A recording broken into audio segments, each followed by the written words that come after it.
જ્યાં આગળ એક સારી એવી તેજી સાથે એના કારોબાર થતા જોવા મળી રહ્યા છે. એમાં ઘણા બધા ફાર્મા સ્ટોક્સનો સમાવેશ થાય છે અને ઓલમોસ્ટ આજના દિવસમાં જુઓ તમને દરેકે દરેક એફએનઓના જે ગેઇનર્સ છે એની અંદર બધા ફાર્મા સ્ટોક્સનો જ સમાવેશ થયો છે. એમાં ડૉક્ટર રેડ્ડી જોઈ લો, આલ્કેમ જોઈ લો, અરબિંદો ફાર્મા જોઈ લો, લ્યુપિન, ગ્લેનમાર્ક, સન ફાર્મા બધાની અંદર એક સારો ઉછાળો છે. પરંતુ એક ખાસ ચર્ચા આલ્કેમ પર કરવી છે કારણ કે જો આજના દિવસે અહીંયા જે આપણને ઉછાળો આવતો દેખાયો છે, યજ્ઞેશજી છેલ્લા 3 દિવસથી આ કાઉન્ટર 200 દિવસની ઉપર આવવાનો પ્રયત્ન કરી રહ્યું હતું પરંતુ આજે થોડું મજબૂતી સાથે આવ્યું છે. અહીંયા કોઈ મત અત્યારે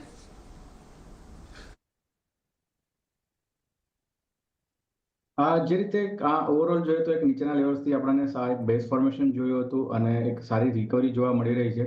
ઇમ્પોર્ટન્ટ જે સપોર્ટ હતા નીચેમાં લગભગ 5350 5400 પાસે મલ્ટિપલ ટાઈમ્સ આપણે સપોર્ટ ટેસ્ટ કર્યા છે અને નીચેથી એક સ્ટ્રોંગ રિકવરી જોવા મળી છે.